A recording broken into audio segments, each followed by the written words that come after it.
What up, everybody? Welcome back to another episode of AC Reviews the World. I am your host, AC the Engineer, and we are at episode 29. Oh, yeah, 29. Let's go ahead and give it a round of applause. Now, I hope everybody's had a good week. It is Friday, finally. I know everybody's happy who works through the week. Hopefully, you have a good weekend. Have some fun, and hey, relax. That is the main thing, relax. But we got a good couple of things to go over today. We got Tennessee flooding. Got to talk about the rabbits with tentacles and some crazy stuff like that. Train derailments. Just a bunch of crazy things. You got some love triangle murders up in South Carolina. And then you got another Brinks truck robbery. So we got a good couple of things to cover today. But you already know how I like to say it, but hopefully everybody's have a good day and enjoy the show. Remember, if you disagree with any things I say, please leave it down in the comments. Talk about it. Tell me where I'm wrong, or let's have a good discussion about it. That's the main thing I want to do, is let's have a good discussion. But like always, make sure if you ever see a video that you want me to review, go ahead and send it to my email. My email is in my description. It's same thing as my name, AC Reviews the World, dot after the A, dot after the C, at gmail.com. Yeah, send it on to me, and we can talk about it. But without further ado, you already know what we got to do. We got to get right into it. The first thing we got to cover, you know how I always like to cover weather and natural disasters first. So we're going to go right over into the Tennessee flooding. So yeah, we're going to go right into the Tennessee flooding. You can never underestimate flooding. That's what the main thing I'm learning about most of the things that we talk about. You can never underestimate flooding. It can be very scary, very scary. And in this case, we multiple fatalities. So let's get right into it and jump right into everything and see what we're talking about. Well, 6 million people across Tennessee and parts of South Carolina and Kentucky, they're under flood watches today after a severe storm slammed Chattanooga just overnight. 3 people were killed when a tree fell on their car as torrential rain and flash flooding shut down roads, stranded those drivers, sparked water rescues. 1 man is missing after first responders saw him get swept away by those very floodwaters. More than 6 inches of rain fell in parts of Chattanooga, making it the second wettest day in the city's history. That's according to the National Weather Service. That's also where NBC News national correspondent Aaron Gilchrist joins us now. Aaron, tell us specifically about the damage. What are you seeing there behind you? Well, Morgan, we have heard about damage that really consists of the roads here having been impacted so badly by the onslaught of water that fell across this region here on the Georgia-Tennessee line. For several hours yesterday, we were told by one person that it seemed like the rain just sat on top of Tennessee, on top of Chattanooga for hours and hours yesterday. We stopped in northern Georgia and at an apartment complex where folks say they've lost everything because the water rose so quickly in that apartment complex and really destroyed furniture that was on the first floor of so many of the buildings in that complex. Here in Chattanooga, we are set up right where authorities here have been executing a search for the man that you mentioned who was swept away in the floodwaters here yesterday afternoon. We know that the road that we're standing near was closed as the creek behind us started to rise. The fire department came in, they put up barricades, and witnesses tell us that the man went around those barricades and seemed to walk toward the creek, perhaps not knowing how high the water was, and simply fell into the creek at that point in time. The search went on well into the evening hours last night. Local officials were forced to call it off after putting boats in that creek.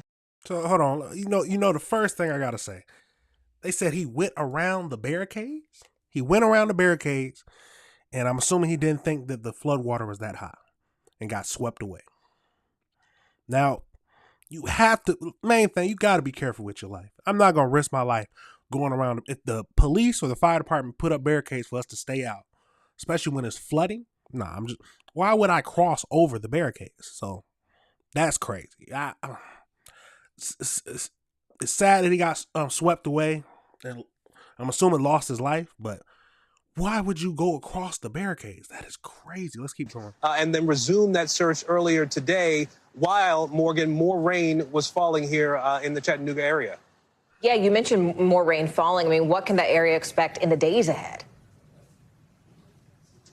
Well, there is still a flash flood warning in place for Hamilton County, where we are here in Chattanooga. That's a warning that's telling people that they really need to be looking out for rising water. We've had rain happening on and off here throughout the day, heavy at times. It's pretty light right now.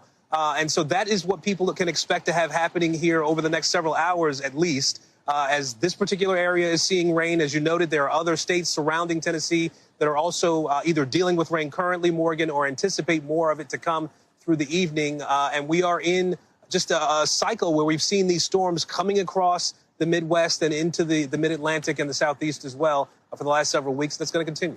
All right, Aaron Gilchrist for us. Aaron, stay dry.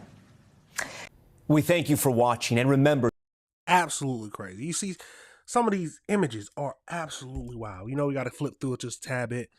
You got a whole truck that just is swept. For several hours yesterday, we were told by one person that it seemed like the rain just sat on top of Tennessee, on top of Chattanooga for hours and hours yesterday. We stopped in northern Georgia and at an apartment complex. Absolutely crazy. Look at that. Mother Nature cannot be messed with. I say this all the time. You cannot mess with Mother Nature. You truly cannot. So, but we got to go over and get into an article. So it updates us on what's all happening. So let's get right over into that and see what it's talking about. So as you can see, the death toll has rose to 4. So more than 6 inches of rain caused deadly flooding in Chattanooga, Tennessee on Tuesday evening. 3 members of the same family died when the saturated ground caused a tree to fall on the car. Oh my God. Jesus. Okay, so let's get right into the latest. The death toll has increased to 4 following Tuesday's historical flooding in Chattanooga. A mother, a father, and a child died when the saturated ground caused a large tree to fall in the Chattanooga suburb of East Ridge just after midnight. Hampton County Office of Emergency Management spokesperson Amy Maxwell said.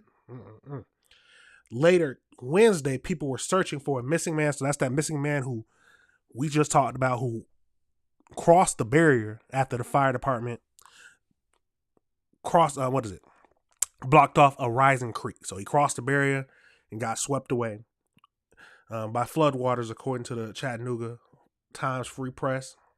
The flooding prompted rescuers of the people stuck in homes, and swamp vehicles on Tuesday. Hampton County Mayor Weston declared a local emergency Tuesday night. Residents were urged to exercise extreme caution. So the fire department rescued people trapped in vehicles, residents stuck in their houses. Fire department officials said flooding closed parts of the Interstate 24 in the area, but reopened once the flooding receded. Absolutely crazy. And you got this little post by him late evening. The rescue team comprised of deputies and personnel from the joined the rescue team, technicians with the fire department and East Ridge Fire Post, and police personnel to rescue residents trapped in the floodwaters. Absolutely crazy. You mean to tell? Oh, that's crazy. I can't imagine. You think it's flooding. The main thing you're worried about during a flood is the flood water. You would never think of 3 family members dying from a tree falling on their house. Absolutely crazy. Absolutely crazy. At the end of the day, like always, we got to pray for the family because That is a wild situation, a crazy wild situation. And knowing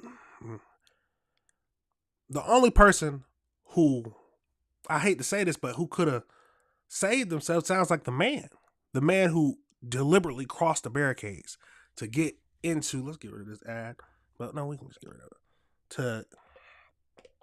He was crossing something. He was trying to cross the creek or cross the roadway over the creek.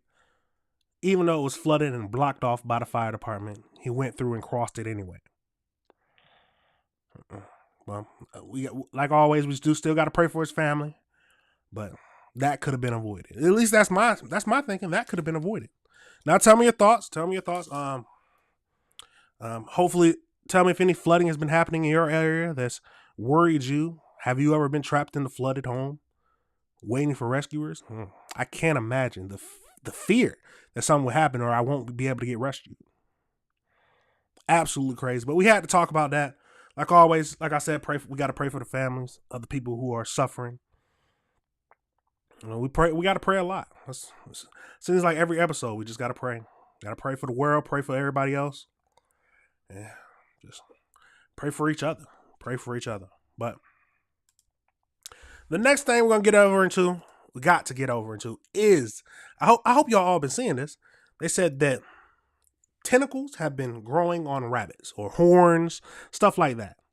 So we got to get into it and see what it's talking about. But the images look absolutely crazy. The images look absolutely crazy. But let's get right over into this video, and then we got an article after that to see what it's talking about. Yeah, I've noticed these rabbits more than once while walking my dog, and it turns out I'm not alone. So I reached out to Colorado Parks and Wildlife. It seems rabbits enjoy living in Fort Collins just as much as people. They're often spotted hopping through neighborhoods looking for grub. But some southeast Fort Collins neighbors noticed bunnies where cute wasn't exactly the word that came to mind. I snapped this photo of one of the rabbits I've seen with the growth. I also saw this photo posted on Reddit, also spotted in Fort Collins. Like a scabbyish looking kind of growth over her face. Looks like it was black quills or black toothpicks sticking out all around his mouth. Susan Mansfield said she saw a different bunny with tentacles. Wow, that looks crazy. We gotta stop it to see what it's talking about. God, what is it? Some kind of gross. Yeah, that looks gross. In her yard in recent years. He had this same black stuff on him, and I thought he would die off during the winter, but he didn't. He came back a second year, and it grew. Some Yes, I have. feel bad for our tiny neighbors. If they have, something that, we can help them with. Colorado Parks and Wildlife confirms this is a virus that's not contagious to other animals like people's dogs, but they say leave this wildlife alone like you would with any of the neighborhood bunnies. Colorado Parks and Wildlife wasn't available for an interview today, but they did talk to me over the phone. They said these growths are kind of like benign cancer cells or like warts that just keep growing. They said they don't harm the rabbits unless they grow on sensitive areas like the eyes or mouth, which could of course impact eating. In Fort Collins, Amanda Gilbert, 9 News. That is wild. A virus in wildlife. Some tiny neighbor. Yes. And die off the same mouth. Black toothpicks sticking out all around his mouth. Susan Mansfield. Absolutely crazy. That is wild. Oh my God. They said it's cancer. Benign cancer that just keeps growing. Like horns and stuff like that. The world is getting crazier and crazier every day. The world is getting crazier and crazier every single day. Got bunnies growing tentacles or horns on their head and face. Nah, I wouldn't touch them. I don't care if they tell me it's not infectious or not. I'm not going to touch them. I'm not even going to try to touch them. Absolutely crazy. That just seems wild to me. But let's get over into this article. Just brings up a little bit more and see what it's talking about. Man, let's get right into it. See what it, hopefully it tells us a little bit more. Let's see. They call it the Frankenstein rabbit. The growths are most likely caused by a summertime virus common in the U.S. states, but Wildlife officials say there's no risk of transmission to the humans or other animals. Police in northern Colorado have reported sightings in this month of wild rabbits with black horns and tentacles on the face. The rabbits appear to have black quills or black toothpicks and a scabbish-looking growth on their face. Ugh. Fort Collins residents told local outlet news others have dubbed it as Frankenstein rabbits. Yeah, I can tell that Frankenstein rabbit seems right to me. These black growths are most likely caused by a virus that tends to pop up in the summer in states like Colorado, South Dakota, Minnesota, and Texas. The virus is soapy paloma virus. Now, like I said, I say stuff wrong. So if you please correct me or tell me how to say it or something like that. Which causes wart-like waxy growths on the rabbit's face and is spread through biting insects like fleas and ticks. Caravant, the spokesperson of the Colorado Parks and Wildlife, told Yahoo the virus is found in the cottontail rabbits, especially during the summertime months when there is a higher rabbit density and insect activity. While CPW has received around a dozen reports of sightings over the last week, they speculate that there probably aren't that many cases of SPV, but rather many people are seeing the same group of infected rabbits.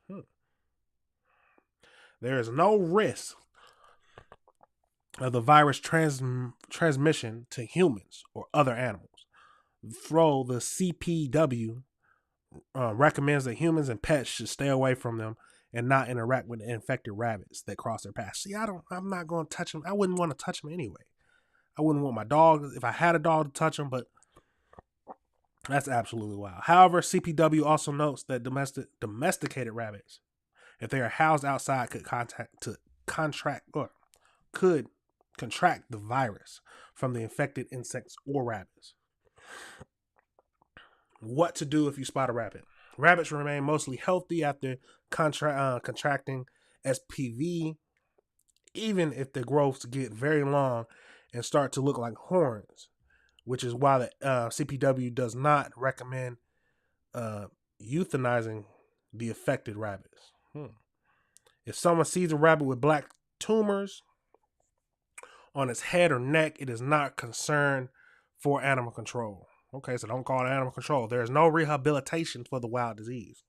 SPV is only harmful when the growth starts to infect the sensitive areas and affects the ability. So that's what we heard, affects the ability to eat or drink, which does not happen in every case. A person may be able to spot if this is a problem if they notice a rabbit that doesn't seem able to hop properly. If you find a dead rabbit on your property, regardless of whether it's visibly affected or not, they note that you need to wear gloves and handle the animal yourself if you're comfortable. That's wild. That is absolutely wild. Now, like I said, tell me your thoughts. Have you seen any of these? Has anybody seen some of these rabbits with tentacles on it? Or the black horns, the growths? I couldn't imagine. I can't imagine. It's like I said, the world gets weirder and weirder every day. This is not something you would expect to see. And then it's talking about be sure not to touch it. Why would I touch it? Why would I touch? I don't care if it's not infectious or not. It looks weird and crazy. I'm not going to just go through and try to pick it up and try to help it. I'm sorry. Y'all might think I'm bad. I don't think y'all would think I'm a bad person for not automatically wanting to go through and pick up the crazy looking tentacle rabbit. No. Why would I want to touch that rabbit? I don't care. If it's going through something, I'm sorry. I feel bad for it, but I'm not going to pick it up and try to help it. No, I'm going to spot it.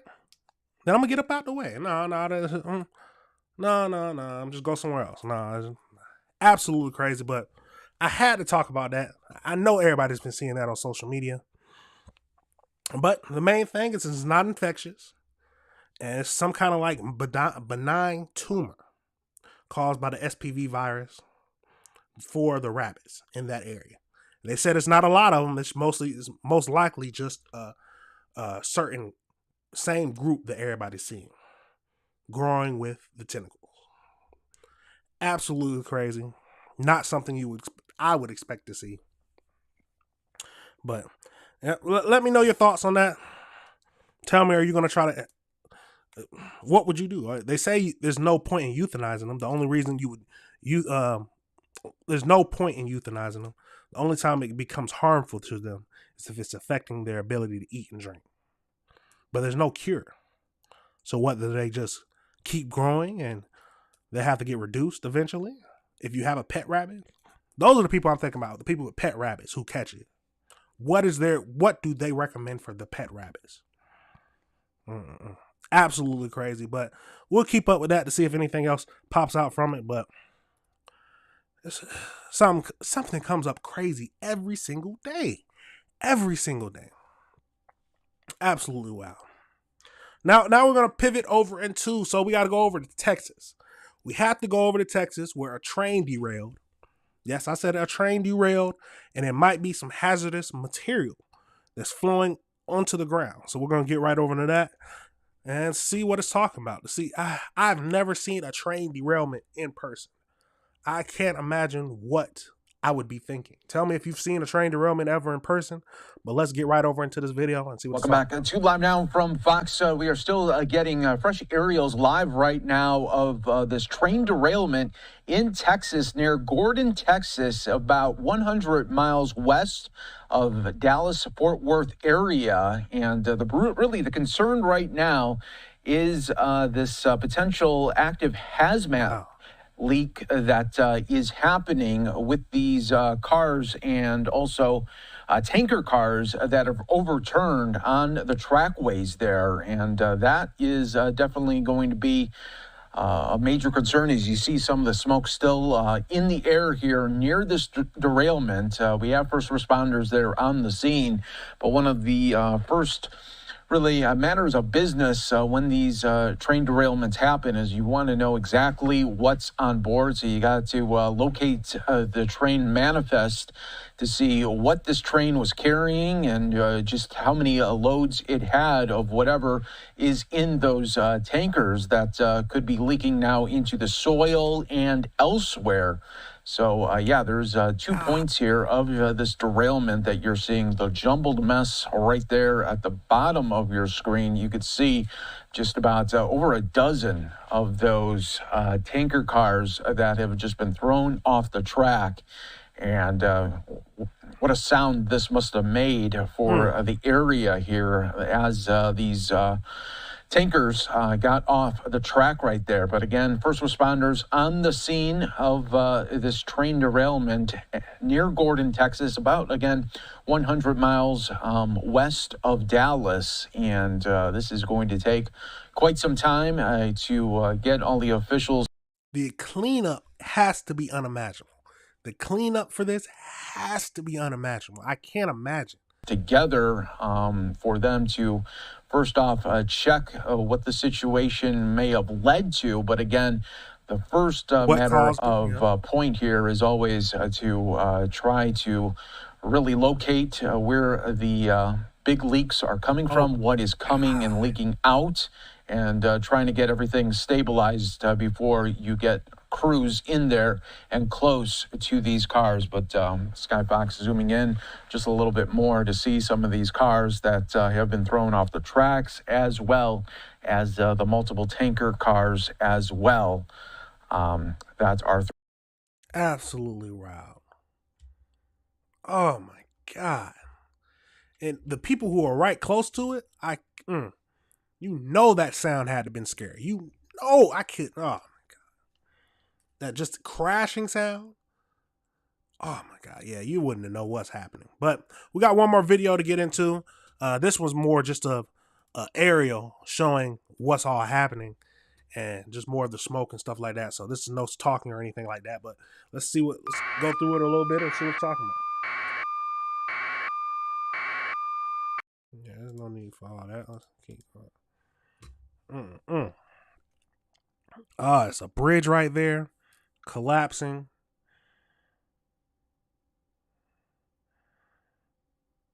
Smoke still rising. I wonder what the cost of this cleanup will be. And what are their first... Oh my God. Do they try to tip them back up? Or, oh my God. Yeah, the cost has to be unimaginable to clean this up. Wow. Absolutely crazy. Absolutely crazy.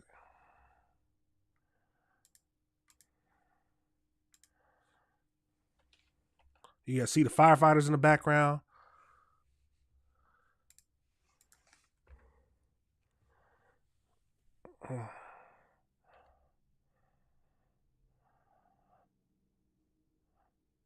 Wow. Now no one can use that track for, I don't know how long that's going to take. Oh my God. Let's see if they got any more information. Look up, see if they got any more information. Because the main thing we always want to do, I want to see what the material was inside of it. Do they have an idea of what that material was? Let's see. Most recent stuff.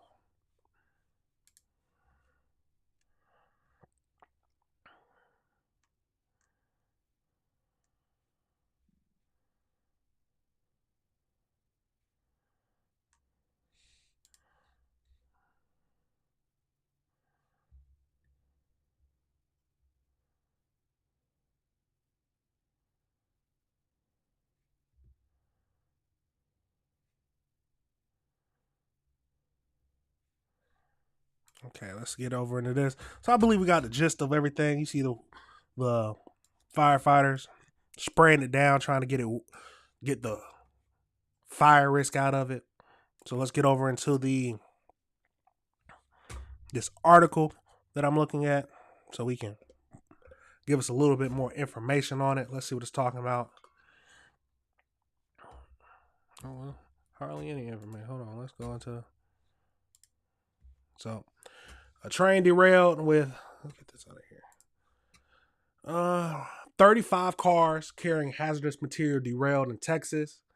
Emergency services responded to the derailed train in the Pinito County in Texas on Tuesday afternoon, with officials noting that it was nearly 3 dozen cars were carrying hazardous material. The train derailed at the bridge, multiple cars off the track.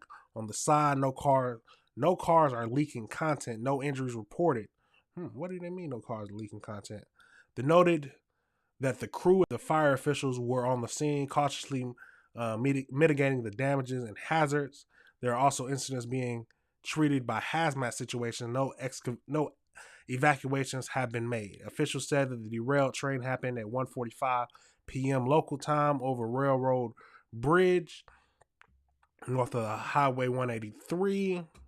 Union Pacific said that provided a statement to the local stations that 35 cars derailed. Officials told that 35 cars carrying hazardous materials are involved, but none of them show signs of leaking at the scene. Oh, okay.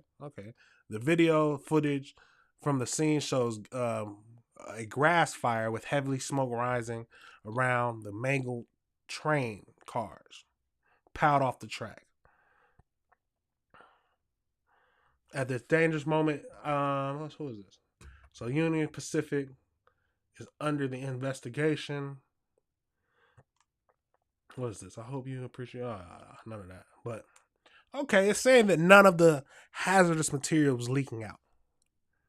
The cleanup trying to pick it up and fix it, I can't imagine. And that's going to cost some money. But it says no one died, so that's a good thing. But there's not too many people on the train. It's usually just, this is my thinking. It's not too many people on the train, especially these types of train. It's just mostly you have the operator, conductor who's at the front of the train. And that didn't have any effect. It wasn't affected. It was mostly when it looked like it's a certain section when it passed over the bridge and it derailed. I don't know how it derailed. They're going to have to do an investigation, and we'll keep up with that to see if they have any idea of how it actually went through and derailed. But it says no hazardous material was leaking from the containers, but it doesn't mention what the hazardous material was. You know, see if we find another article. Let's see. Crews conducted a controlled liquid flare burn off in the propane.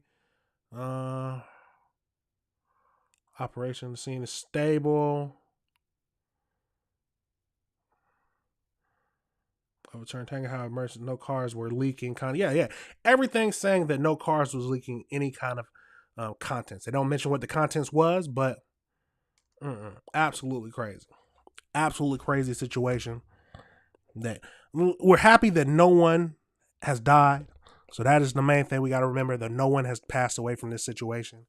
But a whole leaking, a whole tray with hazardous material tipped over.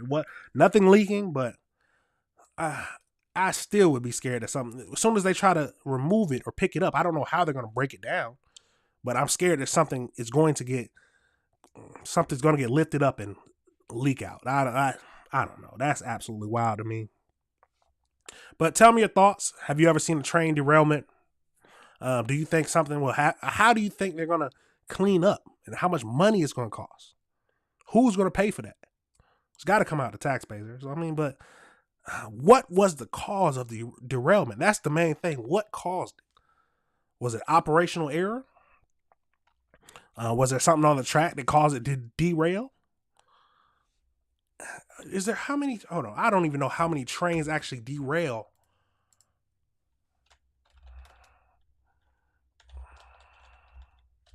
Let's see.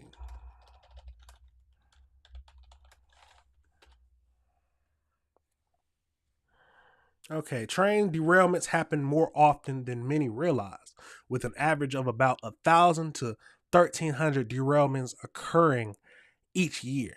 This roughly translates to 3 to 4 derailments per day. Jesus. While frequent derailments have decreased compared to past decades, there are still representing significant numbers of train accidents. So they said 3 to 4 derailments a day. I would never think that. Never in my wildest minds would I think that we are getting 3 to 4 derailments per day. Absolutely crazy. Absolutely crazy. Now, we got through that, but we got to pivot over into something a little heavier. Something a little heavier. 11 have been charged. 11 have been charged in a sex trafficking sting. Yes, I said 11 have been charged in a sex trafficking sting. So let's get right over into that video. End of the day, there are some sick human beings in this world.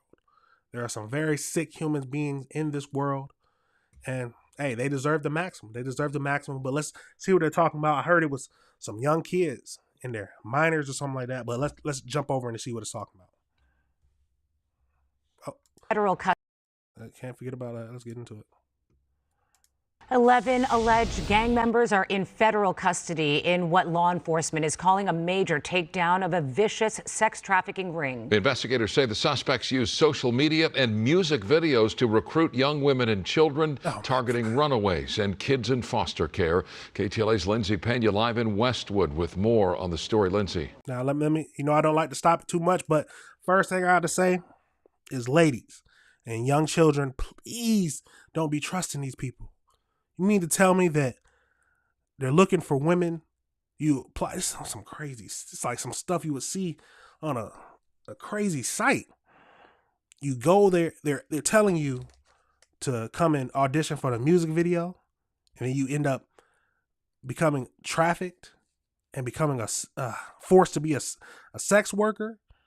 Oh my God, absolutely crazy. And they're doing it to they're targeting runaways, people who are at the worst part of their young kids who are at the worst part of their life, who have nowhere to go, and they target. Throw them under the jail. And these are the people I always say, after they die, put their ashes in the jail too. But let's get right into it. Let's keep going. Yeah, Sharon, Micah, 5 of those defendants were already in court this afternoon, pleading not guilty to the charges against them. Earlier, when we spoke to the U.S. attorney here at the federal building in Westwood, he said when they served the arrest warrants this morning, they discovered 4 sex trafficking victims, one of them a minor. Oh. These are photos of some of the 11 alleged members or associates of the South Los Angeles-based Hoover Street gang who are now in federal custody on a long list of charges that include racketeering, sex trafficking, drug and firearms-related crimes, and money laundering. Sky 5 was overhead as arrests were being made at a motel early Wednesday morning. They were branding these young women. They were raping them. They were abusing them. Hold on, no, we got to back that up, son. Early Wednesday morning. They were branding. What does that say? Lady Duck? Man. These young women, they were raping them, they were abusing them, they were drugging them, just horrific acts. U.S. Attorney Bill Isaley saying many times the gang recruited victims through social media. This Hoover gang, they portray a lifestyle of wealth, of power, of violence, and they use that to actually lure women into that lifestyle. They think it's going to be glamorous. A 31-count indictment details the years-long case against the defendants who allegedly operated in the Figueroa corridor, known as a human trafficking hotbed. The lead defendant is a woman. She goes by Lady Duck, and she was out there recruiting these young women, children as young as 14 years old, into sex trafficking and really selling other humans. It's the worst kind of crime out there. According to the indictment, at one point, a 14-year-old girl was trafficked for at least 3 days in a row at a South LA motel. The U.S. attorney says the case against the gang members is a strong one, with many criminal acts being documented on various social media accounts. A lot of these girls came from the foster system.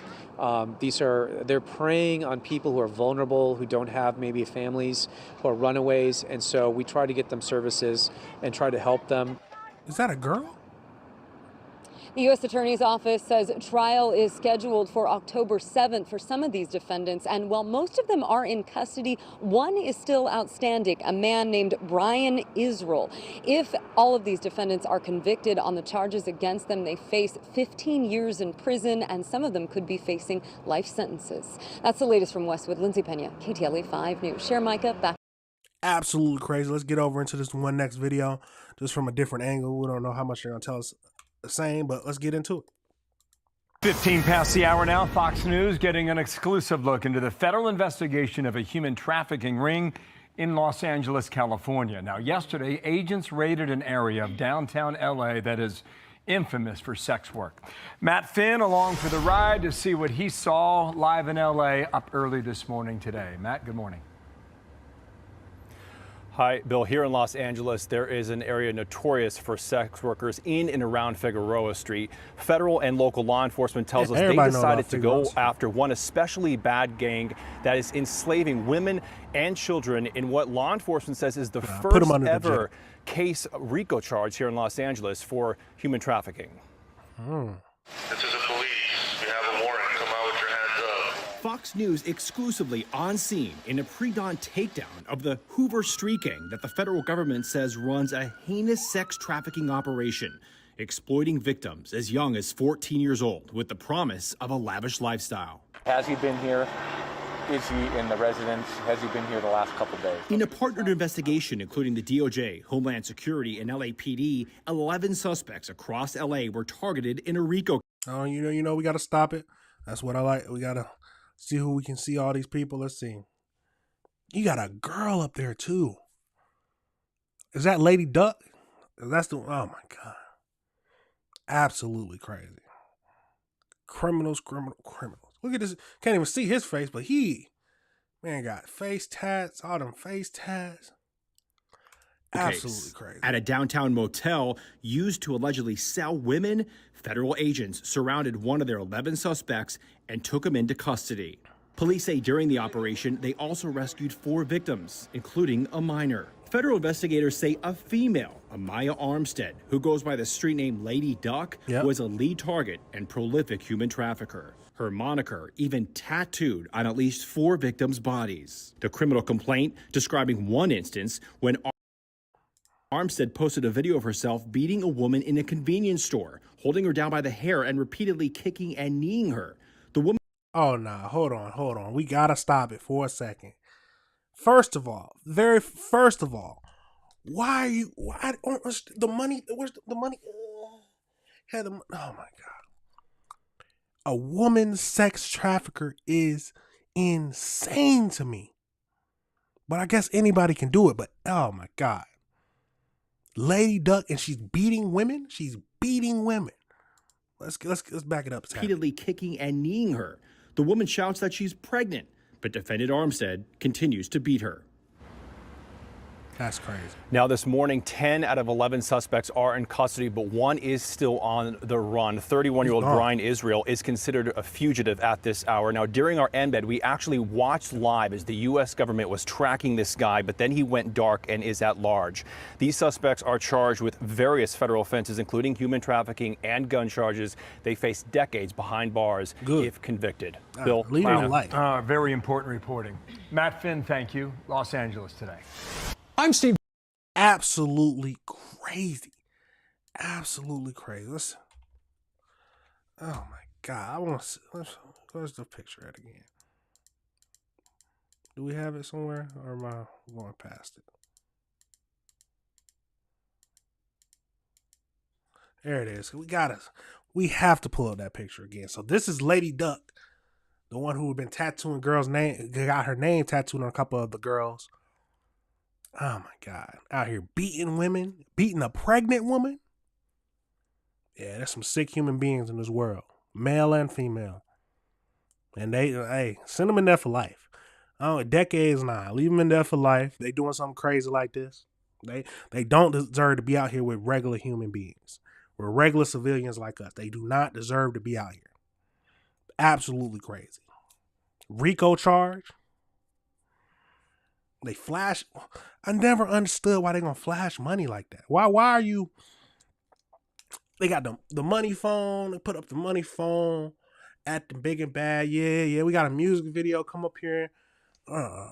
Absolutely crazy. And women are going for it. Please, ladies, please be careful. Don't be just being shocked and impressed by the money and just going for it. Absolutely crazy. Absolutely crazy. Oh my God. Jesus. Tell me your thoughts, y'all. Tell me your thoughts. How much time do you think they should get? They say decades, but life sounds more better to me. So, I said more better. Life sentence sounds better to me. Especially the girl. Don't give her a lighter sentence. Nah. She beating pregnant women. Don't care if she pregnant. Beating them, posting on social media. She just like one of the guys, man. It's over with. Put her behind bars.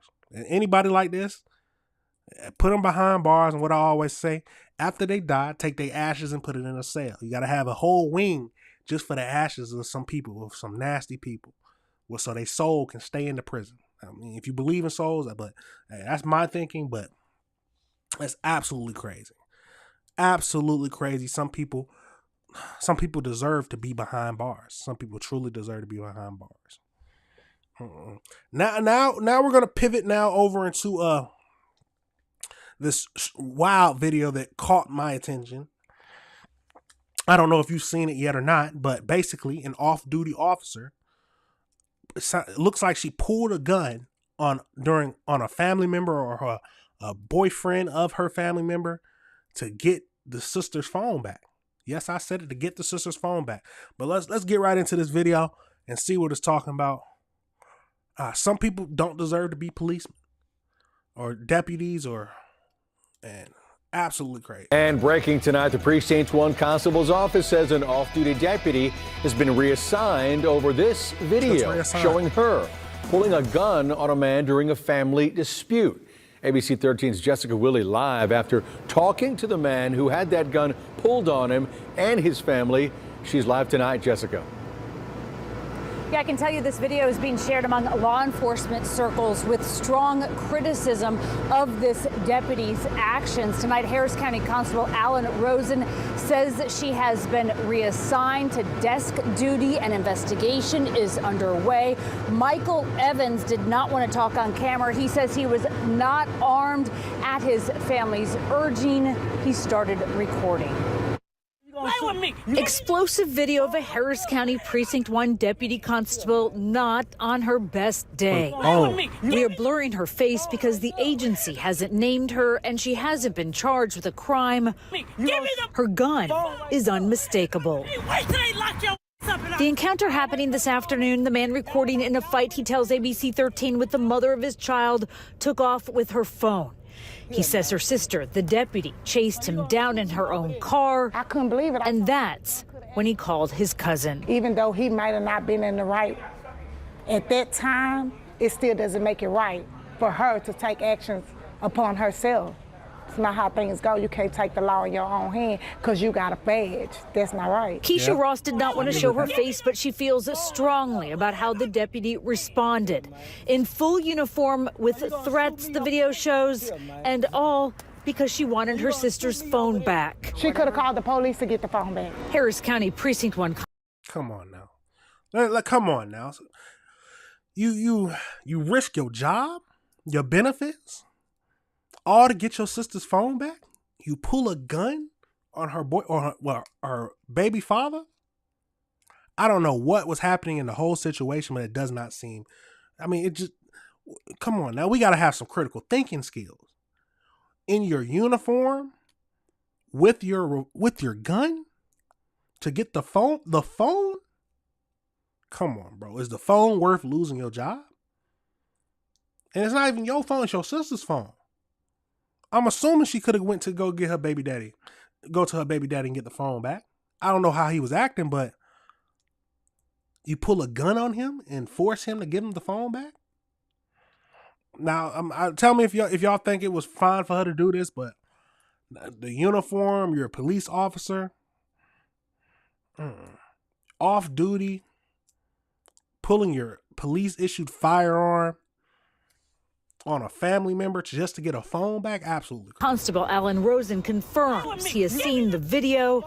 Ross believes it speaks for itself. There's nothing to figure out. You know exactly who it is. They need to go be knocking on her door like they knock on anybody else, though. That's assault with a deadly weapon if she's in uniform.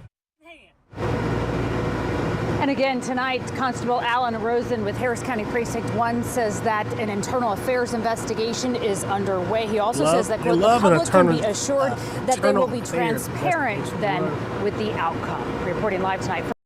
They love an internal affairs investigation. But let's back it up a little bit and see. Watch that video one more time. Explosive video of a Harris County Precinct 1 deputy constable not on her best day. We are blurring her face because the agent... Play with me. Give me my... Give me that back. She hasn't named her and she hasn't been charged with a crime. Her gun is unmistakable. I can't wait till they lock your ass up. The encounter happening this afternoon, the man recording in a fight, he tells ABC 13, with the mother of his child, took off with her phone. He says her sister, the deputy, chased him down in her own car. I couldn't believe it. And that... Nah, man, I don't care what you tell me. There's no reason for her to be doing that. Come on, in your uniform, you pull a gun over a phone? I mean, I know people love their phone, but it's not your phone, it's your sister's phone. Should he have taken off with it? I don't know if it was intentional or not. If it was intentional, no, he shouldn't have taken off with the phone. But I don't think that warrants you pulling your gun on him, especially as a police officer. Come on now. And you just risked your job. Now you're on desk duty. You might get something happen, and you might lose your job. There's a possibility you could lose your job, all because of this one incident where you were not thinking. Your critical thinking skills were not there.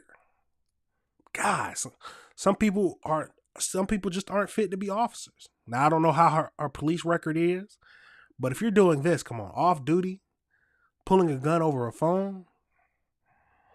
I was taught that you only pull the gun if you feel like your life is in danger. You're trying to protect yourself. Well, it depends. Because I know you can stand your ground, you can protect your property, have some protect your property things that you can talk about. We'll get into that a little later on another case, but come on now, this just to get your sister's phone back Absolutely crazy to me. But let me know your thoughts, y'all. Do you think she was within her rights to pull her gun out to try to get the phone back? Or was she stepping over? Was she way over bounds? Way over bounds, and she might lose her job? Lose her job, her pension. I know she's been working hard for it. Absolutely crazy. Absolutely crazy. Like I said, some people aren't fit to be law officers. I mean, but we know that. There's so many I wouldn't say so many, but there are bad cops out there. Just like there are bad people in any kind of profession.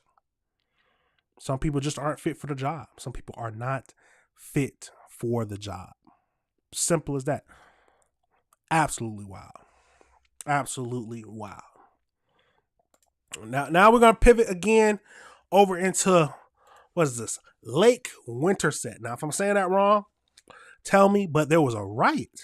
Yes, a riot or brawl, however you want to say it. But we got another brawl over in Lake Winterset. So let's jump right over into that and see what this is talking about and see what the people are upset about. So let's get into it.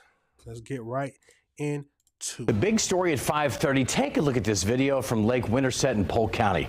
This caught the sheriff's attention. He calls it a riot and says deputies arrested a handful of participants on various charges. But residents along that lake say this isn't the first time they've seen inappropriate behavior. And they tell Fox 35's Carla Byron they've had enough. It's an all-out brawl on Lake Winterset. One man is knocked out cold, while others are pummeled, all while a child watches from a boat. We're going to lock y'all up until you figure out that you can't misbehave in the community, that you can't fight, that you can't knock people unconscious. It's over, folks. This brawl happened on August 2nd on a private vacant lot that looks like a small island. Polk County deputies arrested 8 people who they say were all friends at one point, including a 17-year-old minor. But this fight wasn't a one-off. RJ Webb's parents live on the shoreline, and he says this kind of inappropriate behavior, including sexual behavior, has been happening for years. We can't even have my kids swim at my grandparents' house or have them outside on the weekends with how bad and how vulgar some of the music is, and then with the fights happening down there, it's only a matter of time before someone pulls a gun out or something like that. We have historically tried to warn, to educate, because we want families together on our lakes having a good time together. But these kind of knuckleheads here doing this stuff just disrupts everything. The county recently passed an ordinance to address this issue by establishing boating restriction zones and designated swim areas. However, it has not yet gone into effect. The Secretary of State and FWC are working with the county's attorneys to see how the ordinance can be tweaked to become enforceable. The sheriff's office also wants to work with the county to enhance the noise ordinance on the lake. We want everyone out on the lake, enjoying the lake, but tie up and swim around your boats like everyone's done forever.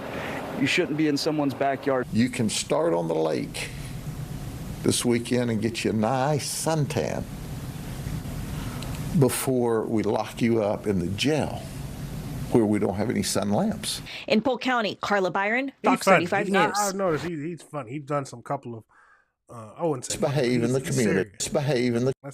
It's an all-out brawl on Lake Winterset.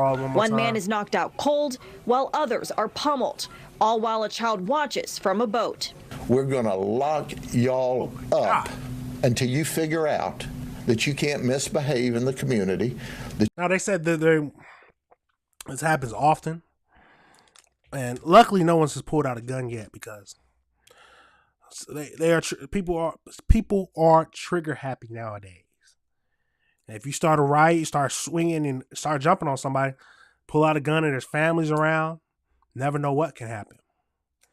Oh my God, absolutely crazy.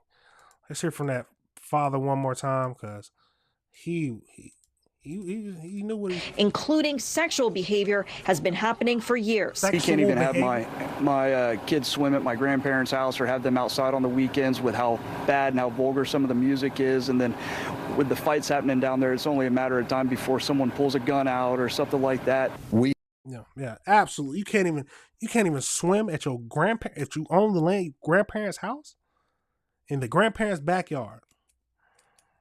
So it seems like they they're out on the water and they'll just park at someone's random backyard.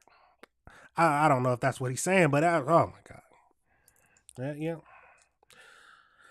I don't understand why people come outside and just I don't know if they just want to do it, but causing disturbances. What we're here to, you come outside to be around people so you can have a good time and we can relax together. But going through and starting fights and brawls, what was the brawl about? Come on now. Now 8 people are in jail. 8 people are in jail. Might get assault, might get felony assault. I don't know how bad it is, how bad it was, but come on, was it worth it? Was it truly worth it?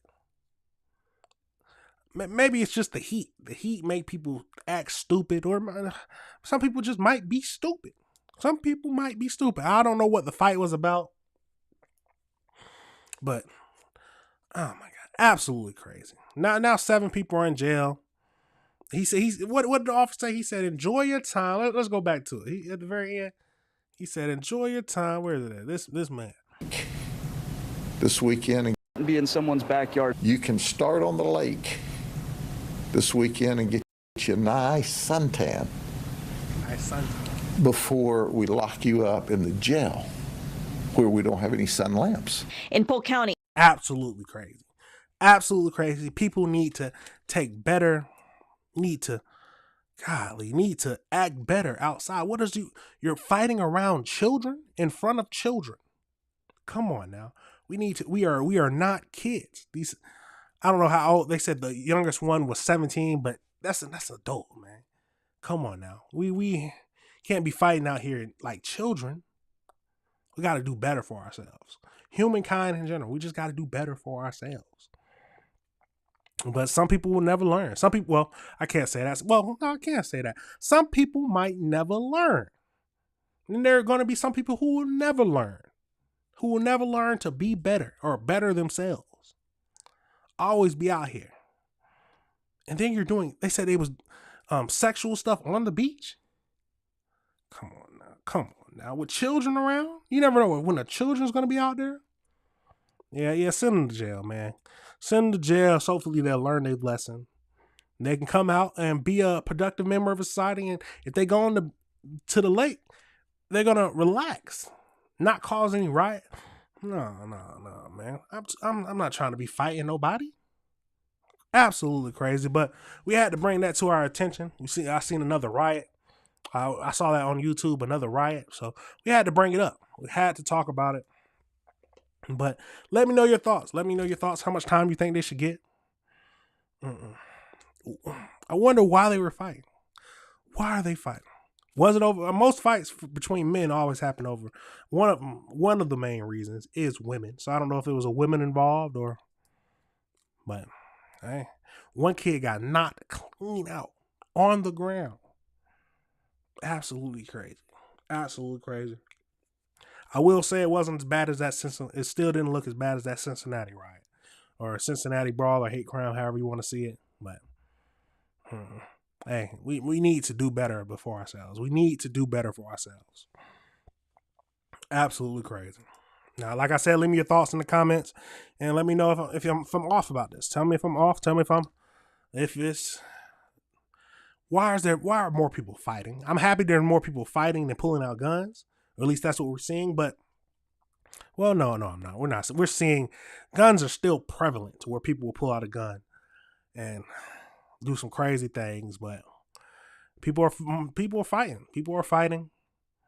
I say it's better to use your hands than a gun, but hey, we just need to get away from the violence. We need to get away from the violence in general.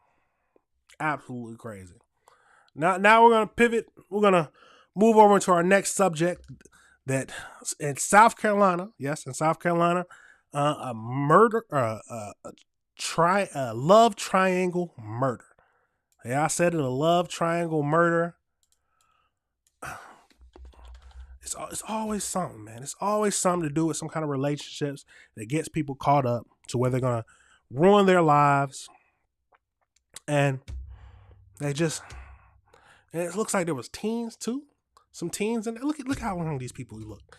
Well, one dude, the girls look young, but let's get right into it. We are following the ongoing investigation into the murder of 16-year-old Trey Wright. The Florence County Sheriff's Office said it's arrested 9 people so far. 2 posted bond earlier this afternoon. News 13 Shelby Martin is live in the newsroom. And Shelby, what can you tell us about these arrests? Well, Edward, behind bars and without bond, Devin Raper was the first arrested for the murder of 16-year-old Trey Wright after he was accused of shooting and killing the teen. On Tuesday, police charged 17-year-old Sydney Kearns, 18-year-old Hunter Kendall, and 18-year-old Corinne Belviso with murder. Belviso and Kearns posted bond today. Gianna Kistenmacher, Trey's girlfriend, was the second person arrested. She's accused of leading Raper to Wright the night he died. The former cheerleader was released to home detention and cannot use the internet. We're told Belviso... Oh, back up. She said that I know I didn't hear that right. They said that his girlfriend led him to death? Come on now. Let's back that up a tad bit. Today. Gianna Kistenmacher, Trey's girlfriend, was the second person arrested. She's accused of leading Raper to Wright the night he died. The former cheerleader was released to home detention and cannot use the internet. We're told Belviso was also a member of Kistenmacher's cheerleading team. A close friend of Trey's told News 13 Belviso, Kearns, and Kendall were bystanders to the murder. Major Mike Nunn with the Florence County Sheriff's Office said the 9 people arrested in connection with Trey's death are all between the ages of 17 and 19 years old. God. They were complicit in bringing the armed co-defendant Raper to the incident location, knowing that there would be a confrontation, and they knew that Raper had presented a firearm to the victim and had made threats to shoot him, according to the arrest warrants. Nunn said 1 more person is expected to turn themselves in within the next few days. Now, according to officials, the decision to charge most of those defendants with murder was not taken lightly. So the decision was made, again, with investigators in consultation with the solicitor's office, to charge each of them with murder, the hand of one being the hand of all, as part of South Carolina law as well. So that's the basis of the charge for each of those individuals. Nunn told News 13 there is video evidence from the night of Trey's murder. Now, we've asked for the video, but we were not able to get it. Raper's next court appearance is set for August 19th. Live in the newsroom, Shelby Martin, News 13. Now, yes, hey, if they all had a hand in it, I don't see anything wrong with charging them all for murder. But we're going to get over into this next video. And this one, so it's by the Law and Crime. I know y'all have seen that before. But a lawyer, they have a lawyer in this. We're going to skip through it a little bit so we can get to the lawyer who basically giving his take on it. So especially with the one in hand, or what is it? One in hand. We'll see what I'm talking about, but let's see what he's talking about. Let's get it. Is this him? Yep. Names of these new suspects and information on their arrests at the time of this recording, they have not gotten back to us. Joining us now from South Carolina to talk about this case is Tyler Bailey, civil rights and criminal defense attorney. It's always great to have you on Law and Crime. What do you make? 9 suspects in this case, all charged with murder in the death of Trey Wright. What stands out to you in just how law enforcement is going about this investigation? Well, first, just on a human level, it's a tragedy, especially when you have young people involved in gun violence and loss of life like this. And the first thing that went to my head was that this is kind of an unprecedented way to use the hands of one, hands of all. Jurisprudence, which is something that's used often in South Carolina involving gun crimes or possession of drugs, but I haven't seen it much with murder, especially when you have 9 young people. And it also appears to be a way for the local government and sheriff's office to probably combat youth violence, looking at a way to send a message that, young people and kids, teenagers, school starting back, don't assist people who have firearms and are about to engage in altercation because you have 9 kids or young adults, some teenagers, some 18 or older, who actually helped the accused get to the victim, and the victim tragically lost his life. So it's really unprecedented on those fronts. And then the bail also seems to be low because these are serious allegations that kids or young people, let me rephrase that, are charged with, but the bond does not seem indicative of the seriousness of the crime, which leads me to believe that this could be a way or a tool to get them all involved in the case by law enforcement and then possibly work out deals south from there. Yeah, because it's from what we know, several of the suspects have been released on $20,000 bonds. The man, Devin Raper, who is accused of firing the shots, he is still being held without bond. What will prosecutors have to prove in these cases of the associates of the person they say fired the shots? What will they need to prove if they were to take these to trial? They'll need to prove that the associates knew that the accused was going to the location with the intent to commit murder of somebody. And they're using the fact that they assisted him. They knew that he had a weapon and they knew he was going to the altercation, but they're going to need to prove there was intent on the front of the associates that this was going to occur, which is tough. You know, providing assistance, accessory before the fact of the crime is easier to prove than it is actually that they all participated in the murder with the intent, knowing that the accused was going to go there and he was going to commit a murder by shooting the victim who tragically lost his life. And that's a steep hurdle for the prosecution to make here. Because now we remember the girlfriend of the defendant led him to the dude with the gun. So, hey, if a girlfriend does that, man, she deserves to be in jail. I don't know if that's a murder charge, but she needs to be in jail for a long time. Can't you? I mean, they're all teens, so but wow, the girlfriend leading you to death, and they said it's a love triangle, so somebody was involved in some kind of, oh my God. Gianna Kirstenmacher, who is reportedly the girlfriend of the victim, and she was the first co-suspect with Devin Raper, who was arrested, and it was believed that she was the one, according to law enforcement, who orchestrated this, knowing that the two of them were at odds, that Devin Raper was armed, and that she was bringing Devin Raper to meet Trey Wright, and then it ends in sadly, Trey Wright's death. And originally she was charged with accessory before the fact, and now she is facing a charge of murder. What is the difference between the two? Accessory before the fact means that they provided assistance to the defendant or the accused here to further his ability to commit the crime. Accessory after the fact is when they provide assistance afterwards with knowledge.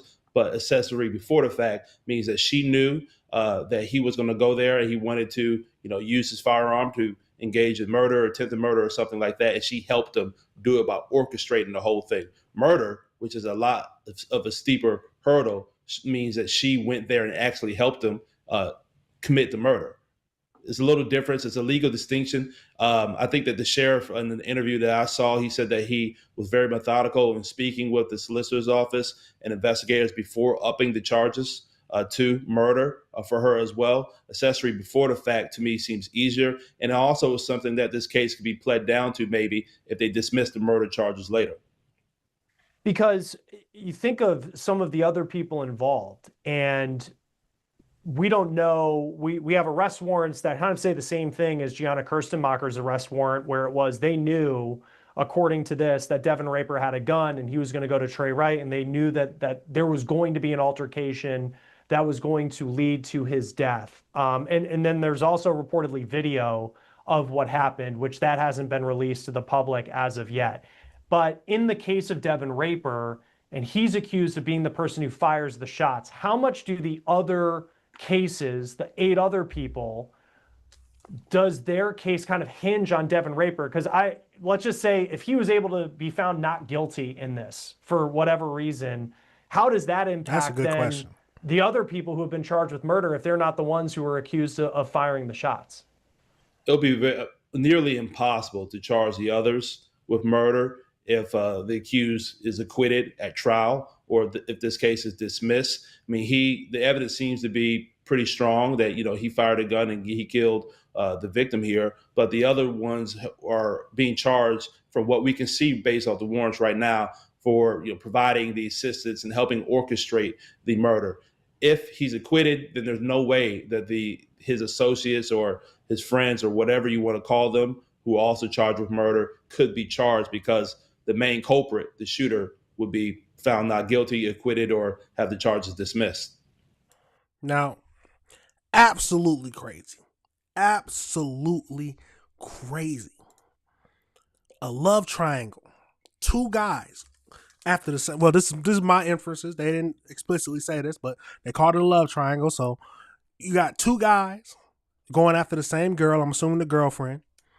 The girlfriend, for some reason, led her current boyfriend over to the one who wanted her, let him die or be killed. And then all because of that, 9 people, the shooter plus 8, 9 people in total are being charged with murder. Choose your friend groups accordingly. That's all I can say. Choose your partner and choose your friend groups accordingly. There are some sick people in this world, and you will never know how sick they truly are until they stab you in the back. This man thought he was having a good day seeing his girlfriend. He was probably thinking he was going out somewhere, having a good time, or let's go out somewhere. And she leads you to your murder, to the person who person you're beefing with or having a problem with, because I'm assuming he's going after your girl. Oh my God, absolutely crazy. Absolutely crazy. I'm fine with all of them being charged with murder. If they all had a hand in it, all knew what was going to happen. They said it was 2 bystanders or 2 people standing by. If they didn't know anything about it, then no, they shouldn't be charged with murder. But if they knew that he had a gun and knew that he was going to threaten him or anything with the gun, yeah, nah. What you expect him to do when he pulls out a gun on somebody? Absolutely crazy. Absolutely wild. Tell me your thoughts. Do you think they all should be charged with murder? And how do you feel about the hands in one, hands in all law that we have in South Carolina? Absolutely crazy. Yeah, man. Hey, big boy. What I say all the time: big boy crimes need big boy time. So none of that. I don't understand, but I don't understand why they had such a low bail. They said it was $20,000, so $2,000 they had to put up. Majority of them, I can't remember if they said if the shooter had bond. I'm assuming he didn't have bond. I would hope he didn't have bond, but I don't know how I feel about the low bond. Maybe if they're co-conspirators, yes, but if you're going to charge them all with, well, I mean, hey, they most likely is going to go to a plea deal. If we're being honest, most likely it's going to go to a plea deal. They need to get some years though, especially if they all knew about the murder. They need to get some years. I don't see anything reason why they wouldn't need to stay a few years in jail. If they knew about it, they need to be out. Especially you led him to the girl. The girl need to. Hey, she might need to get the same time as the murder if she led him right to it. No. You can't even trust your own. You can't even trust your old lady now. Can't even trust your old lady now. God, yeah, you just got to choose better. Choose appropriately, please. Because some people will ruin your life. Next thing you know, you're getting led into nowhere by the girl you think you care about, your girlfriend, just for you to meet up and get shot by someone trying to take her. And then you end up dying. And none of the people you thought was your friends was there to help you. Absolutely crazy. Absolutely wild. Tell me your thoughts on that. Do you think they all should get murdered? Or, like I said, do you think they all should get murdered? Or, oh my God, that hands in all. If I'm saying that law wrong, forgive me, but hey, big boy. I'm gonna say this again. Big boy crimes deserve big boy time. But Speaking of crimes, we got to pivot over into Brinks trucks. Yes, I don't know if y'all remember, I did a video, I think it's 2 videos now. The first one at Home Depot, where they ended up getting $1.52 million from a Brinks truck. Yes, I said it, a bank truck, a Brinks truck. They ended up robbing it and getting $2 million. And then we had another one. I think it was probably a month ago or so, where I did another video on another. It's just a giant, there's a problem in that Philadelphia community where Brinks trucks are getting robbed for all they have. Yes. So we got a video of another one that just recently happened. And then the suspects who stole the $2 million, there are suspects in custody, 3 suspects. So we'll get into all of that and see what it's talking about. But golly, getting $2 million from a Brinks truck is absolutely insane. I would have never have thought that there is $2 million inside of a Brinks truck. But let's get right into this video. Police saying this all unfolded outside of a grocery store while shoppers were still coming and going. Today, an urgent hunt for these 2 suspects caught on surveillance cameras robbing the driver of an armored vehicle at gunpoint, making off with hundreds of thousands of dollars in cash. Kodiak Road, H Mart. Brinks truck was robbed. It was around 10:30 Tuesday morning at an H Mart grocery store in Cheltenham, Pennsylvania. In the video, you see the driver of the armored vehicle carrying a money bag into the store. But just before they step inside, you see the 2 suspects, guns raised, coming up behind them. Just outside of the camera's view, police say they then forced the driver to turn over their weapon and the bag of money. Then you see the suspects, again, both wearing masks, covering their heads, taking off, one still pointing the gun at the driver. Police say they got away with an estimated $700,000 in cash. The suspects approached, committed the robbery, and fled, all in a course of 15 to 20 seconds. No shots were fired and no one was injured. It's unclear. They are a efficient crime. They have it down packed. They've done like 4 or 5 in the last, couple of months? Might be more than that, but they have become efficient. It's got to be the same crew. I'm thinking it's the same crew. God, or some people, there's no way that you get this efficient if it being your first time. But it's always the last time where it catches them. They're going to do it again. Hey, we just got to do one more hit. One more do it time. We got to do it one more time. And we this will be it. This will be it. One more time. If the armored car driver had a partner or was alone. Police say they later found the getaway car, a black Acura, but no one inside. Of course. Now the suspects still on the loose. Officials describe them as, quote, 2 black males, one armed with an AR-15 style pistol, the other with a handgun. A scenario like this is very, very dangerous when there's firearms involved. Could be, somebody in the area that doesn't see what's going on, gets involved in a gunfight. So we're definitely concerned this could escalate to somebody getting seriously injured. Now, other robberies have occurred in this area as well, and police say they're now investigating whether they might be related. Just this morning, officials announcing they arrested 3 individuals who made off with over $2 million from an armored car earlier this summer. Olivia Rubin. So we'll get into that video next, but we got one more to look at about this, just from a different news place. So let's get right into it. Dramatic surveillance video capturing 2 armed thieves robbing an armored truck in Pennsylvania, making away with hundreds of thousands of dollars in cash. Kodiak Road, H Mart. Brinks truck was robbed. The robbery unfolding around 10:30 in the morning Tuesday. You see the driver of that truck walking in with a bag full of money. Where's his Then partner? 2 masked men in hoodies rush in. It appears one armed with an AR-15 style weapon, the other with a handgun. Moments later, the men run out with that bag full of cash. Authorities say it had up to $800,000 in it. The suspects approached, committed the robbery, and fled, all in a course of 15 to 20 seconds. The driver telling police the suspects forced her to hand over her weapon before taking the cash, then fled the scene in a black Acura TLX. Authorities finding that getaway vehicle a short time later, but no signs of the suspects. Police say they believe the suspects are tied to other robberies in the area.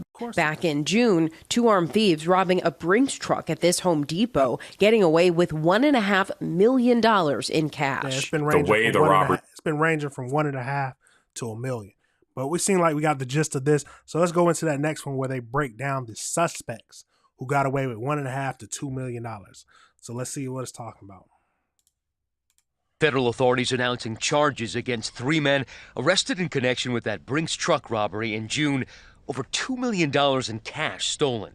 Officials charging Deshaun Hughes Murchison, Brian Wallace, and Trayvon Jackson with robbery, interfering with interstate commerce, and the use of a firearm in furtherance of a violent crime. One of them allegedly a fired Brinks employee. We were able to recover the majority of that money that was taken from the Brinks truck, along with a number of assets of high dollar amount. Police say on the morning of June 21st, 2 of the 3 suspects approached the driver of the truck from behind, armed with AR-style rifles. Authorities saying one of the robbers stayed with the driver while the other looted the armored vehicle. Kodiak Road, H Mart. Brinks truck was robbed. The charges coming just a day after another Brinks truck was robbed outside of Philadelphia. This surveillance video capturing 2 masked men in hoodies rushing in on a driver seen walking into an H Mart with a bag full of money. The men both armed, and authorities saying they made out with at least $700,000. And authorities are now saying they're investigating whether that incident in Cheltenham was related to the $2 million heist in June and 3 other heists or attempted robberies of armored trucks. Now, those 3 suspects are being held in a federal facility. They've already 5 heists in total. They had their first appearance in court, but it's not clear yet whether the men have entered a plea. Absolutely crazy. Federal authorities announcing charges against 3 men arrested in connection with that Brinks truck robbery in June. Name again? Over $2 million in cash stolen. Officials charging Deshaun Hughes Murchison, Brian Wallace, and Trayvon. We got Deshaun Hughes Murchison, Brian Wallace, and Trayvon Jackson. God, man, my people. Oh my God. 2 million. They said they got away with 1 point. So it's ranging from 1.5 to 2. It just depends on the article we're looking at. From 1.5 up to $2 million. They got away. Where was he? They said that 2 of them robbed him. So how did the third one get in there? But, oh my God. You never know when you're going to get caught. Stealing $2 million? Come on. Now, what did they? You know somebody was flexing on the ground. Something was happening where they got caught. They left some evidence behind. So much evidence you can leave behind now. But, oh my God. How much time you get for a $2 million robbery? Let's see, because that's a...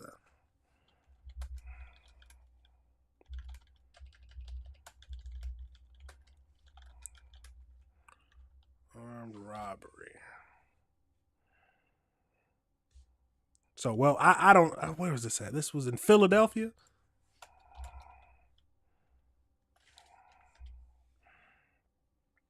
So, in Philadelphia, armed robbery or first-degree robbery can up to 20 years in prison. Sentence guidelines, first offense generally range from 7 to 14. And you know if it's a lot of money, they're going to increase it. 20 years. 20 years. Absolutely crazy. Absolutely crazy. Now, like, tell me your thoughts. How much time do you think they should get? Because we got, but what is happening in Philadelphia? 5 in the last couple of months. So 5 in the last year. Let's say just last year. 5 Brinks trucks were robbed. It's got to be a group. It's got to be a connected group. That's the only thing I think about. Now, if you think I'm wrong, tell me. But this last one, they got away with 700,000 to 800,000. The one that people just got arrested for was 2 million. I think it's been a couple of 100,000 in the last ones or in the other 3.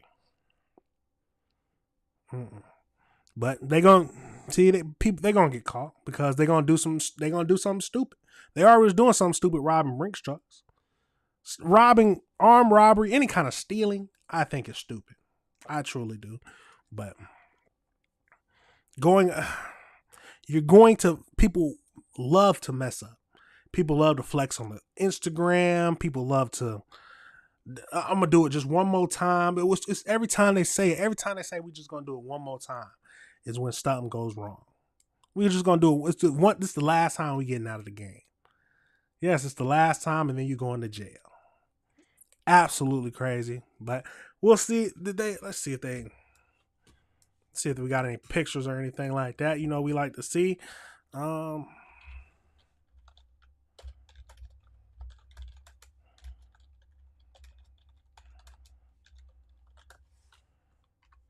see if we got any.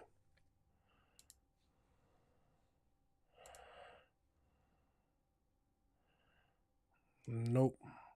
No pictures or anything yet. But you know, once I see them, I will. Oh no. Nope, that's not it. Absolutely crazy, y'all. So it's a crazy world we live in. People are getting away with stealing $2 billion, but they only got away with it for what did it happen in June? What, 2 months? Come on, you get away with $2 million and they can still find you?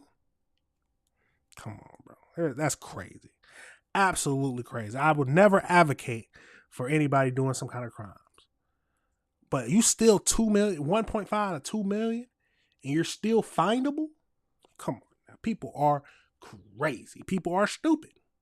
And people are crazy. But like I said, let me know your thoughts, because that is wild. That is absolutely wild.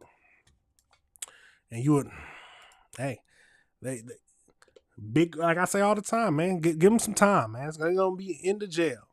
What they say, you can get up to 20 years. Hey, you still in that much, especially if they done it before? Hey, put them in jail for 20 years, man. You're going to get out. You're going to be older. Hopefully you learn from your mistakes and you just live a productive life. Now, will it happen? I don't know. A lot of people usually turn back to crime, but absolutely crazy. Tell me your thoughts on that whole situation. How much time you think they should get? Do you think that everyone's going to get caught? I do, because people do stupid things, especially when they get money. Get a bunch of money, they start to flex, start buying things without their means, without any kind of like, they're just going to start ordering some random stuff. People going to catch on. And it's over with. It's over with. But absolutely wild. There's a problem in Philadelphia with if you're a Brinks truck driver, you need to have a partner. I don't know what are these people. And that was a girl for the last one. She was by herself. You can't fight. Just give it to them. You definitely shouldn't fight because they got ARs pointed at you. Nah, just give it up. And hey, where's the partner? That's my question. I would think that these kind of things deserve a partner, but is there not enough employees to do that? That's the question. But absolutely wild. Absolutely crazy.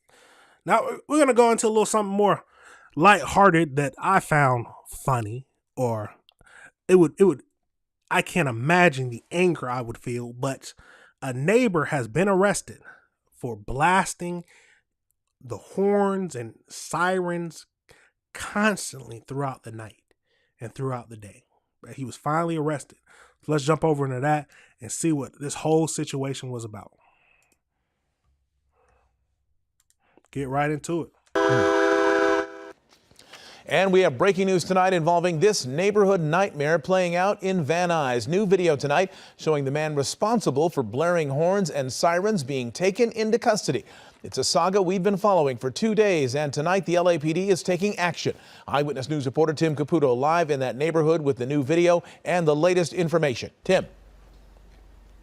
And Mark, I'll pause for a second, because you could literally hear crickets out here tonight. Residents in this neighborhood will sleep easy this evening, both literally and figuratively, as the man who lives in this house here behind me that has been blasting loud noises through the streets is in jail tonight. Are we going through the same thing again? Tell me! Tell me! His arrest nearly as loud as the blaring horns that brought LAPD here in the first place. Answer my question! Answer my question! He was just yelling right away, So we're like, oh, there's no missing that when he's yelling and screaming. Hear that from a mile away. Gary Boyanzian taken into custody Wednesday night after months of countless complaints from his neighbors for this. Deafening train horns that were placed high on a tree in his backyard. Absolutely crazy. And if it wasn't the horn, it was his house alarm, also intentionally set off. LAPD says they've responded to his home on Peach Avenue in Van Nuys more than 5 times, and this morning gave him an administrative citation. What's the But it clearly turned criminal. Boyadzian left for several hours, and when he returned, police were nearby, watching and listening. He came out and thought everything was over, so he went out and watered his lawn, and a couple of the plainclothes vehicles just pulled up real quick and snatched him on the lawn. And he was yelling and screaming and resisting arrest, and he was screaming in the car. You could hear the car as it went down the street, could hear him screaming. Boyadzian was taken away, but the horns haven't been taken down yet. But with no one home to set them off, at least it'll be quiet tonight. The neighborhood's a huge relief. We know we're not going to hear that horn, and it's they play it, disrupting no matter what you do. Earlier today, when we asked him why he sounds off the alarms, he unleashed an unsubstantiated story about the mafia trying to kill him and LAPD assisting in the plot. Some of the neighbors we spoke to say you have mental health problems. They have mental health problems.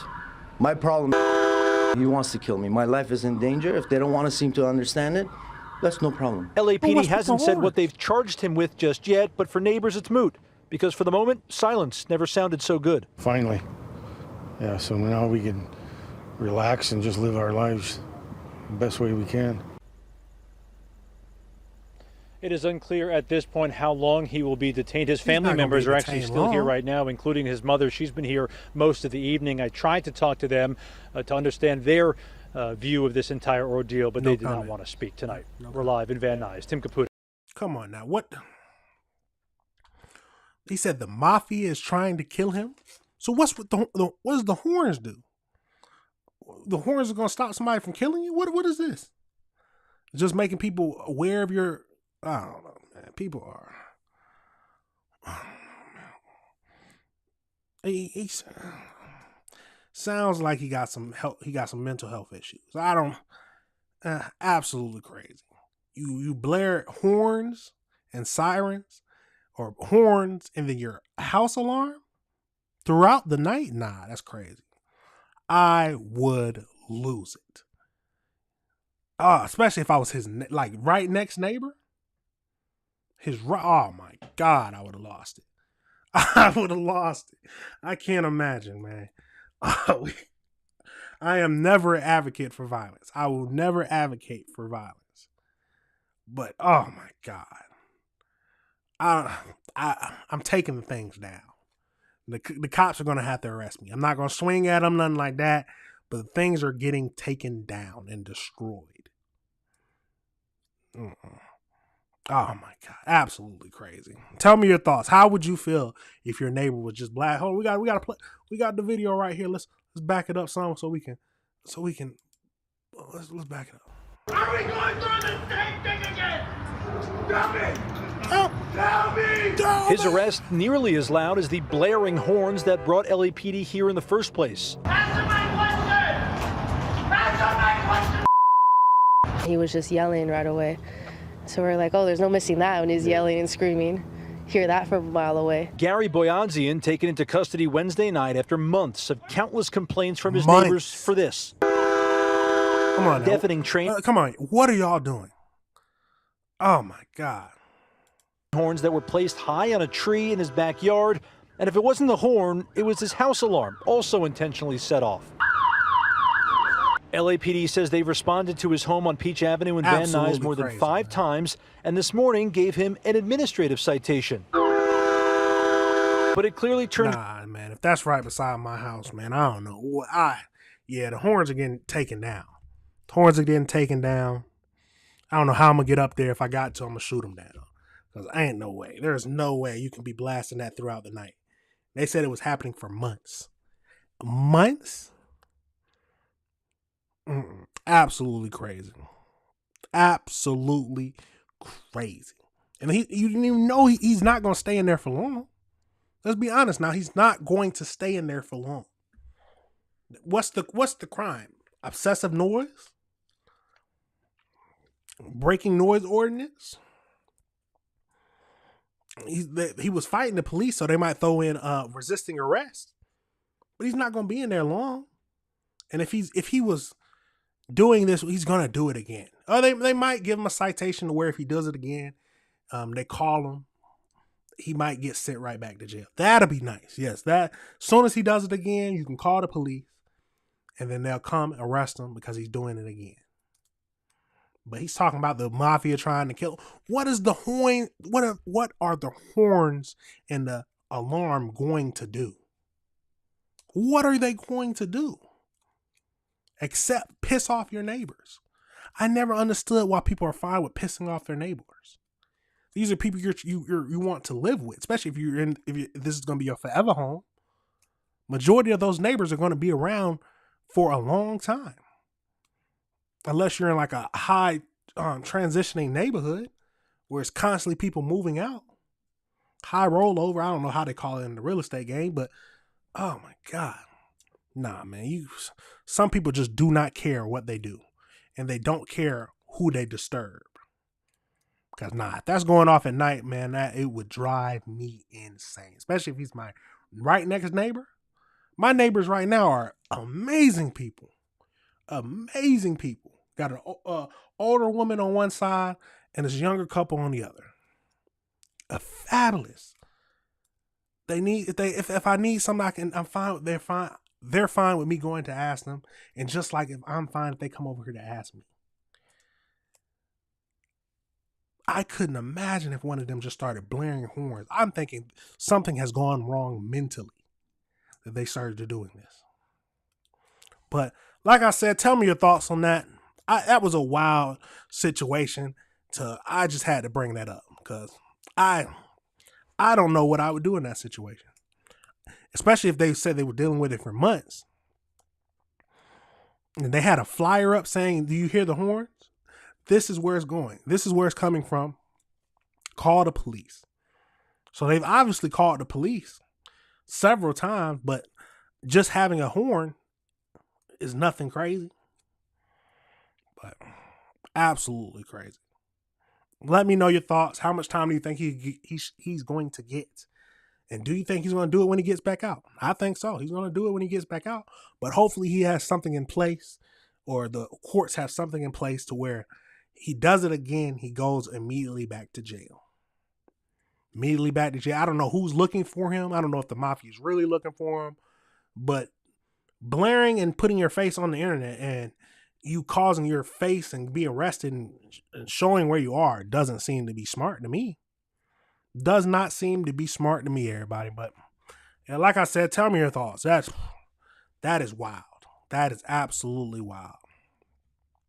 Now we got two more things to go over before the end of it.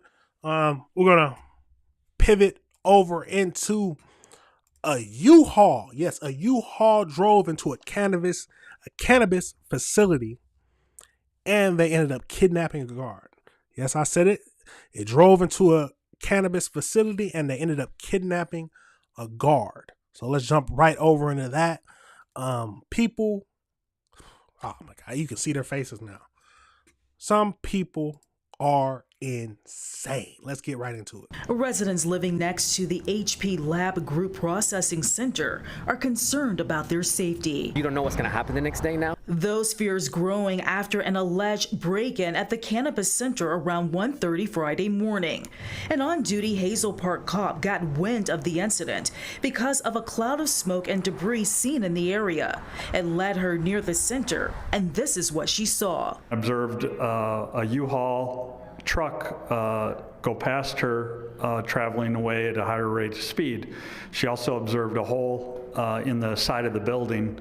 Obviously, B&E had occurred. And holy smokes, that's not all. The marijuana center security guard on patrol from his car was kidnapped. When he was approached by several armed individuals. So you mean to tell me you don't just stop at stealing? Well, maybe he got in your way and was trying to protect it. But you go through and you kidnap him?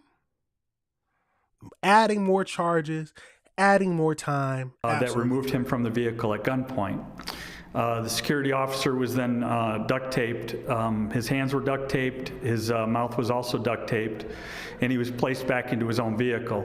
The suspects moved the car to another location, but the guard was able to break free. The officer who was able to unbound himself and walk back to the parking lot.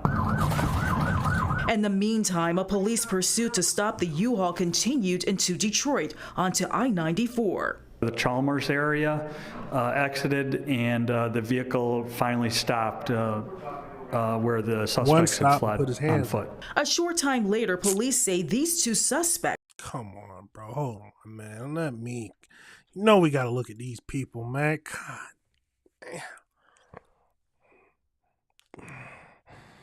Robbing a cannabis facility. It's a legal cannabis facility. Where is this at? This is close to Detroit, Michigan. So yeah, they got legal. I think it's legal cannabis up there, recreational. Oh my God. Come on, man. They look like they're stoned right now. Look at this man. He looks stoned right now, the one on the right. Both of them look, oh my God. Absolutely crazy, man. Were taken into custody. Those persons are being charged with unlawful imprisonment and breaking and entering. They were arraigned on Saturday. Police say a number of vaping materials were recovered, but the investigation continues as police need to find at least 4 more suspects. Neighbors are fed up. They say this is not the first alleged B&E at this processing center. Maybe 4 months ago, I would say. It was bad because they break the whole entire front. They get all the stuff inside. And with so many cannabis processing centers in this neighborhood, residents are calling on police to do more. Security is the priority. In Hazel Park, Ingrid Kelly. Absolutely crazy, yeah. You gotta have some more police presence because people are stupid and crazy. You mean to tell me they rented a U-Haul? They rented a U-Haul. How much is a U-Haul? I think it's around here. It's like $20. $20 for the day. Nothing crazy. $20 for the day. Then they slam it into a cannabis facility, cannabis processing facility. Kidnap the guard who was on duty. And they go on a chase in a U-Haul? A U-Haul? Absolutely wild, man. Absolutely wild, and they deserve to be behind bars. It's not gonna. It doesn't. To me, it does not look like it's gonna be the last time they do it. Now you might think I'm wrong, but nah, absolutely crazy. There's nothing to say. Truly nothing to say. They got what they deserve. They got what they deserve. Breaking into a cannabis facility and then kidnapping the guard. They got exactly what they deserve. Now they got to pay the damages on the U-Haul too. So that's going to be extra charges. Stole the U-Haul, committed a crime. They probably didn't even rent a U-Haul. They ain't even pay that $19. He looked like, what you mean paying $19? Nah, man, that's crazy, man. Absolutely crazy.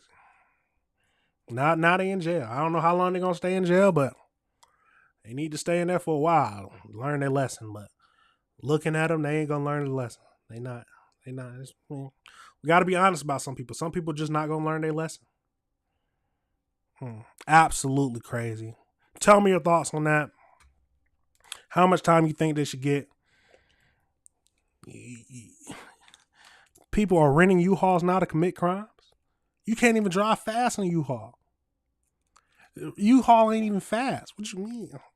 Maybe they think they was going to get a lot of stuff.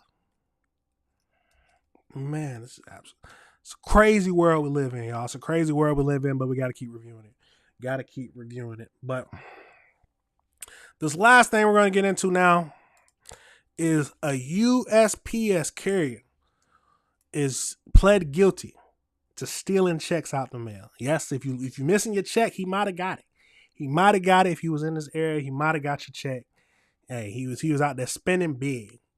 Or the UPS carrier was out there spinning big. So let's get right over into this video and see what it's. Oh my God. What is with the money phone? Why do people always do the money phone? Well, let's get into it. New tonight at 5, a former postal carrier pleads guilty, accused of stealing checks and credit cards out of the mail. KCAL News assignment editor Mike Rogers is at the desk. Mike, she's accused of just living a lavish lifestyle off the stolen funds? Yeah, and then flaunting it all over Instagram, according to federal investigators who have now secured a guilty plea from this woman who worked at the Torrance post office. We'll show you some of the photos that they've released through court documents. This is just one of the checks she's alleged to have stolen, a $45,000 check. This happened over the course between 2022 and 2025, when they say that she would steal checks and credit cards out of the mail, then brag about it on social media. There you see one of the photos from her Instagram account, and she was then caught on several different security cameras buying things using the alleged stolen goods. An Apple store, you saw that, Home Depot, where she was apparently purchasing a rug. All of this obtained by federal investigators, but then a lot of it also obtained from her Instagram account, where she would post things like this, walking out with luxury high-end. Come on, bro. What happened to you commit crimes and you stay down low? What is with all this flaunting? I don't understand it. Why are they flaunting stuff when they just committed a crime? You work at UPS. You can't shop like that and not have people eyes on you. Come on now. We know you don't make that much. We know you don't make that much. Absolutely. And you stealing checks and credit cards? Oh, and bags from this local stores. Now, they accuse her of also giving some of the money to some of her co-conspirators, which they allege that then would cash some of the checks. You see the large stacks of money. Again, a lot of these coming from her own social media accounts that investigators were able to seize. They also were able to use some backtracking of data and text messages to get some of the information as well. She did plead guilty to that one count of postal fraud, or of mail fraud rather, bank fraud I should say, and they're also have her in custody as well. She's been in custody now for the last several months, ever since she was arrested late last year on these charges, guys. Wow. Yeah, she ain't got no actual money to herself. She has no actual money to herself. New tonight at 5, out of the mail. Desk, Mike. Credit cards out of $45,893. What is that? And 82 cents? Oh my God. Yeah, 82 cents. A woman too. I didn't even think. Oh my God. Let's go. Where is she at? Come on now. Come on now. The money phone. What is with people? We just looked at the people in the sex trafficking ring. Love to do the money phone. I ain't got that much money, so I'm not even gonna try to do it. But the money phone. People love to show off, and that's where they get caught. All the time, people love to show off, and that's how they get caught. People don't learn. People truly don't learn. Man, she looking like a gangster I didn't even know that was a girl at first. Oh my God. Absolutely crazy, y'all. Absolutely crazy. She was making a business out of this. Stealing big money. Oh, you know, some people were mad they didn't get their check, boy. Some people mad, they running up killing your credit. Going crazy. Oh, see, you got it. And it's a USPS carrier out there stealing checks, thinking she living the good life, shopping at Louis Vuitton, Gucci, posted on her Instagram, like, yeah, here we go, we got it. Got the bag. Then they're going to put up that quote to be like, yeah, only hard workers understand, get to the money by any means. They love to do that quote. They're going to do some crazy quote like, get to the money by any means. I only run it up. You ain't working like I am. Some crazy quote, man. Absolutely crazy, y'all. Absolutely crazy. And she's been in jail for months now because of it. Months. No, because she has no money. Come on now. She wasn't making hardly, she's probably making some money, but not enough to sustain her lifestyle. So they probably froze everything that was in her accounts. So now you can't even get out. Can't even get a sandwich now. Now you in jail for months. Stealing checks. The big come up. Anytime you try to get money the quick way, the illegal way, there's always a chance of something going wrong. Always a chance of something going wrong, and people don't care. people don't care and they're going to do it anyway. But, hey, do the crime. You got to do the time, man. She got to be in there with the big dogs. I don't know how much time she's going to get, but she can't never work at USPS no more. Any kind of mail service is over with. She can't be in there. Amazon, anything like that is over with. Got to change positions now. And it's a felony. And it's probably a felony. Yeah, it's over with for you now. You're going to have to start working at McDonald's, man. Absolutely crazy. But let me know your thoughts on that. Oh, my God. People love to steal checks, man. What is wrong with people? I would not think that someone from USPS would be out here stealing checks. Out here stealing checks. Trying to get paid. Doing the money phone, man. The money phone is the clear sign that they ain't do it right, man. The clearest sign that they ain't get their money right is when they ain't get it the right way is when they do that money phone. You can tell me that. Because that's the only thing I see. Anytime somebody doing something illegal and they got a big amount of money the legal way, they do the money phone. Hello? Can't hear you over the stacks. Absolutely crazy. But let me know your thoughts. Thank you. But that is the end for the show, everybody. Remember, this is AC Reviews the World, and I am AC the Engineer. Let me know your thoughts on any of the things we talked about today. Tell me if I'm off on anything. Tell me if you totally disagree. Because there's so much crazy things happening nowadays. Hey, we got to review the world together. That is the main thing. We got to review the world together and have a civilized discussion. The main thing is let's have a civilized discussion on what is happening in this world and how we feel about it. That's the main thing, and how we feel about it. But thank you for watching. Thank you for tuning in, y'all.